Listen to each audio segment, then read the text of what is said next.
you're saying 27? Yeah, 27. So 27, y is 3x to the 2/3.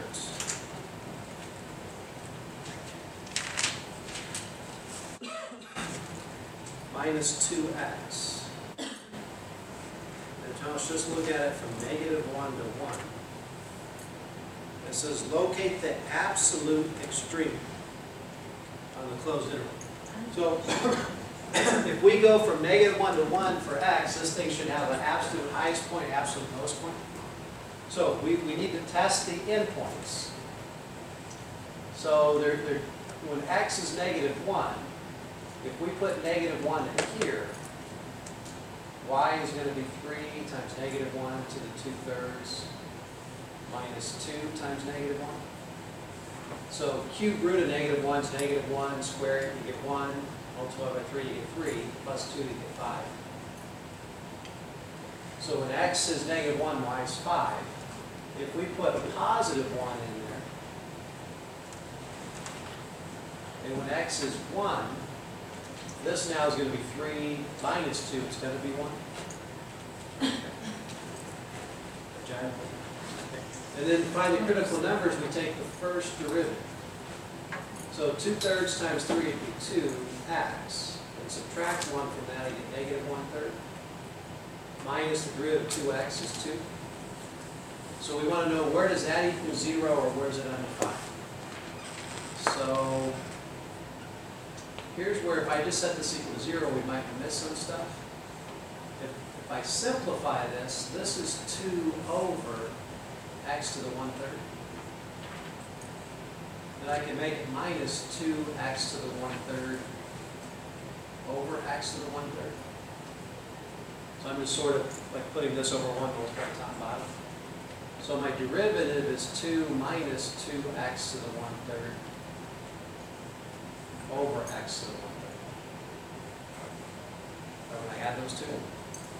So for this to equal 0, the 2 minus 2x to the 3rd would have to equal 0.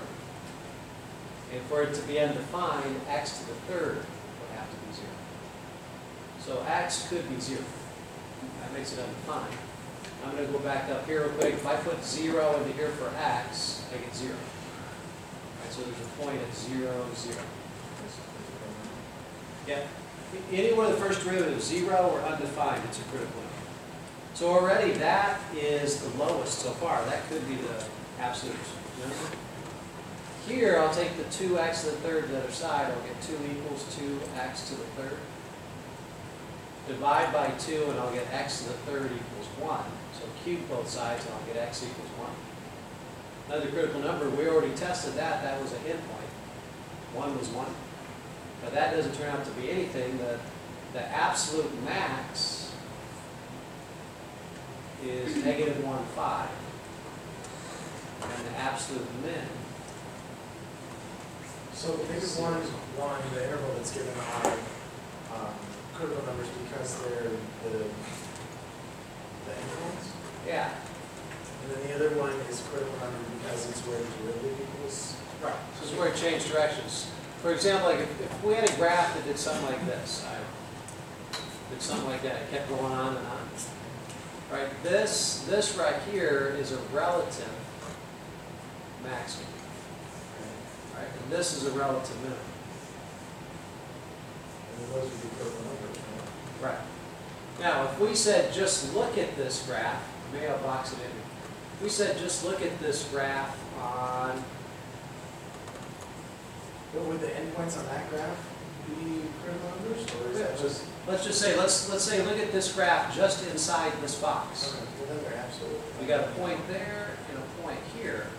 Right? This is now the absolute maximum. The other one's absolute. And this one becomes the absolute minimum. If it's on a closed interval. So you got to check the endpoints when it's a closed interval. But would your endpoints on that closed interval be considered critical numbers, or are they just the endpoints and you have to evaluate them to figure out if they're The endpoints on a closed interval could be absolute maximums or minimums. They're not necessarily critical numbers, but you got to check them because they could be a highest or lowest. I should have used a better box here too, so they're rounded corners. From the solution of the question, how do you know this is an absolute maximum or relative maximum? This one or the one before? Yeah, can you answer the question? You said this is absolute. This is absolute because on that closed interval, Uh-huh. it never goes higher than this, it never goes lower than that. And what I have to do to make sure that this is a relative and maximum? Is there any step I have to follow? Well, if it asks for a relative maximum or a relative minimum, then that could only occur where the first derivative is 0 or undefined. You wouldn't check the inputs. You would, if it asked for a relative or a local, it wouldn't give you a closed interval. Right? If you had a graph that just kept going like this, now this, I'm going to draw out that. I just thought of something to draw out.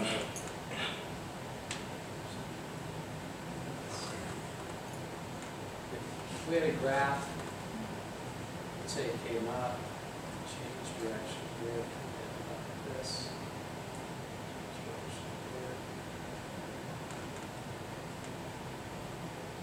Now, if we had some graph that did something like that, right, then this would be a relative maximum, this would be a relative maximum, this would be a relative maximum. Right, and then these blue dots would be relative minimums. All of those have in common, we can draw a tangent line that's horizontal at those points. So when the slope is 0, Which that's means, a relative maximum. right, which means the slope is 0, means it's changing direction.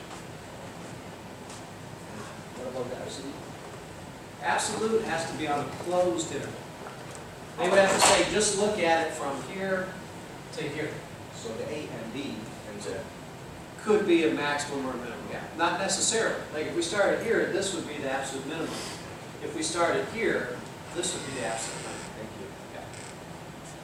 But I want to do this too to point out that sometimes you could have an absolute or a local minimum that's bigger than a maximum.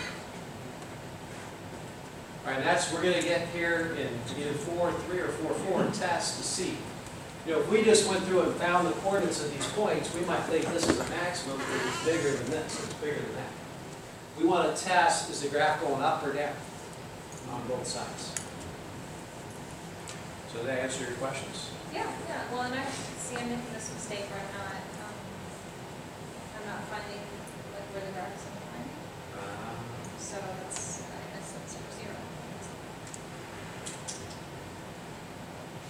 Because see, maybe to answer that too, like where it's undefined, like this one, if we actually looked at this graph, it's going to have just, I'm thinking right now, if this is the minimum, that is where the first root is undefined. It's going to have a sharp point or a cusp. Right? If we graph this, we do 3x raised to the 2/3 minus 2x. And I'll go to the window, I'm just going to let it go from -1 to 1. And then I'm going to hit zoom fit. And let the calculator pick what it thinks are the best y's to go with those axes.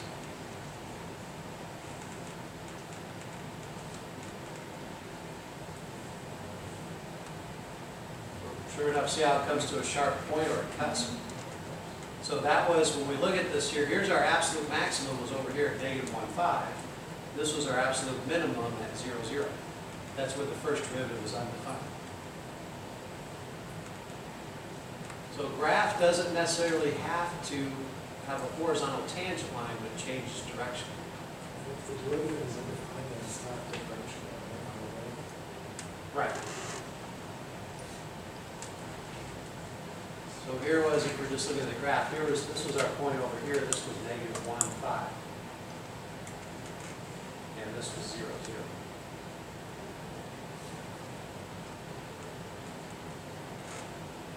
So does that help with the review of 4.1? Yeah, absolutely. Absolutely.